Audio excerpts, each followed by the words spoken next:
નમસ્કાર મિત્રો, સ્વાગત છે તમારું આપણી આ યુટ્યુબ ચેનલમાં જેનું નામ છે ગુજરાતી જીકેની જમાવટ। તો ગુજરાત રાજ્ય માર્ગ વાહન વ્યવહાર નિગમ મધ્યસ્થ કચેરી રાણીપ દ્વારા 2320 જેટલા કંડક્ટરોની જે કામ ચલાઉ પસંદગી યાદી છે તેવા ઉમેદવારોને સ્થળ પસંદગી એટલે કે ડિવિઝન સિલેક્શન માટે જે બોલાવવાની છે તેની યાદી મૂકી દેવામાં આવી છે। આગામી 29/5/2025 થી લઈ અને 4/6/2025 દરમિયાન ટ્રેનિંગ સેન્ટર મધ્યસ્થ યંત્રાલય કમ્પાઉન્ડ નરોડા ખાતે ઉમેદવારોને મિત્રો બોલાવી અને તેમને ડિવિઝન સિલેક્શન કરાવી દેવામાં આવશે। જેના માટે મિત્રો અલગ અલગ જે મેરિટ વાઇઝ જે ઉમેદવારો છે તેમને મિત્રો લિસ્ટ જે છે તે નિગમ દ્વારા મૂકી દેવામાં આવી છે। જાણીએ વિડીયોમાં વિગતવાર કે મિત્રો ક્યારે કયા ઉમેદવારોને બોલાવવામાં આવે છે અને શું છે સમગ્ર વિગત આ કંડક્ટરની ભરતીની તેને લઈને વિડીયોમાં વિગતવાર ચર્ચા કરીશું। તો વિડીયોના અંત સુધી બનાવી રહો જેથી કરીને ચેનલ પર મૂકવામાં આવતા આવા જીએસઆરટીસી કંડક્ટરના ન્યૂઝ, જીએસઆરટીસી ભરતીના ન્યૂઝ તમને સરળતાથી અમારા ચેનલના માધ્યમથી ઉપલબ્ધ થઈ જાય।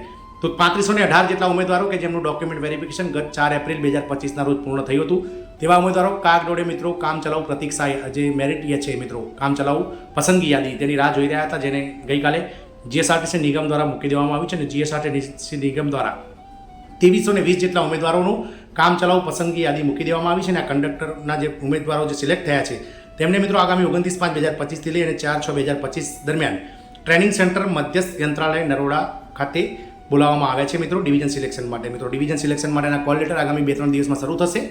જે તે ઉમેદવારોને ડિવિઝન સિલેક્શન માટે બોલાવવામાં આવે છે તેમણે કોલ લેટર લઈ અને સાથે જ મિત્રો જે તે ડોક્યુમેન્ટ્સ મંગાવવામાં આવે છે કોલ લેટરમાં તે પ્રમાણેના ડોક્યુમેન્ટ્સ લઈ અને તમારે જે તે સમય અને સ્થળે તમારે પહોંચી જવાનું છે। નીચે દર્શાવેલ ઉમેદવારોને સ્થળ પસંદગી કરવા માટે નિગમની વેબસાઇટ ઉપર કોલ લેટર મૂકવામાં આવેલ છે, જેમાં ઉમેદવારો કન્ફર્મેશન નંબર, જન્મ તારીખ નાખી ડાઉનલોડ કરવાનું રહેશે અને સદર કોલ લેટર સ્થળ પસંદગી સમયે અચૂક સાથે લાવવાનું રહેશે। તેમ છતાં જે ઉમેદવારો કોલ લેટર ડાઉનલોડ ના કરી શક્યા હોય તેવા ઉમેદવારોએ તેમના નામ સામેની તારીખ સમય મુજબની પ્રિન્ટ મેળવી પાસપોર્ટ સાઇઝના 6 ફોટા તથા આઈડી પ્રૂફ સાથે અચૂક હાજર રહેવાનું રહેશે।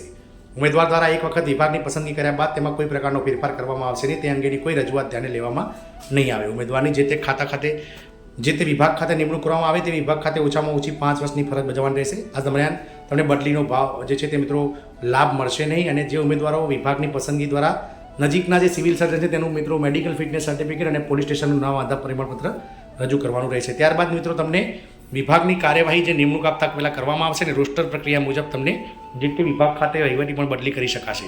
પસંદગીમાં સમાવેશ નીચે ઉમેદવારોના નામ, સરનામા સામે તારીખ અને સમય સાથે હાજર રહેવાનું રહેશે। જો ઉમેદવાર સદર તારીખે સમયે ગેરહાજર રહેશે તો નિમણૂક આપવા બાબતે નિગમનો નિર્ણય આખરી રહેશે અને તે અંગે કોઈ પુનઃ વિચારણા કરવામાં નહીં આવે।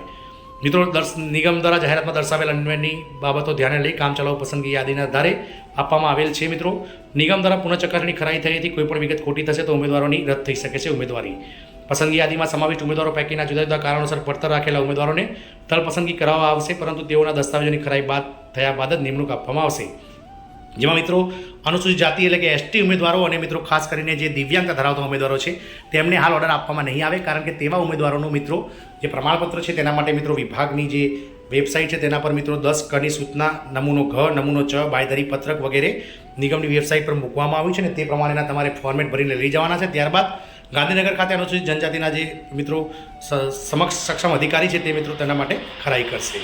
તો આમ મિત્રો ગઈકાલે એટલે કે 29/5/2025 થી લઈ અને 4/6/2025 સુધીમાં ઉમેદવારોને સ્થળ પસંદગી માટે સેન્ટ્રલ વર્કશોપ નરોડા ખાતે બોલાવવામાં આવે છે। હવે ટૂંક જ સમયમાં મિત્રો કંડક્ટરોને આ ઓર્ડર આપી દેવામાં આવશે અને એવી આશાઓ રખાઈ રહી છે કે આગામી 15/6 સુધીમાં તમામ કંડક્ટરોને હાજર કરી દેવામાં આવશે। 2320 અલગ અલગ ડિવિઝન ખાતે આપ સૌને જણાવી દઈએ કે ઉત્તર ગુજરાત અને મધ્ય ગુજરાતના ડિવિઝનોમાં જગ્યા ખાલી ન હોવાથી સૌરાષ્ટ્ર, કચ્છ અને દક્ષિણ ગુજરાતમાં જ મિત્રો આપણે 16 જેટલા ડિવિઝન છે તેમાંથી 9 ડિવિઝનમાં જ તમને જગ્યાઓ ખાલી મળશે, કારણ કે ગયા જે ભરતીના જૂના કંડક્ટરો છે તેઓ નજીકના વતનમાં એટલે કે મધ્ય ગુજરાત, ઉત્તર ગુજરાતમાં પાછા ફરશે। એટલે તમે નિગમમાં ત્યાં જશો ડોક્યુમેન્ટ વેરિફિકેશન માટે એટલે તમને ખબર પડશે કયા ડિવિઝનમાં કેટલી જગ્યાઓ ખાલી છે। જય હિન્દ, અસ્તુ।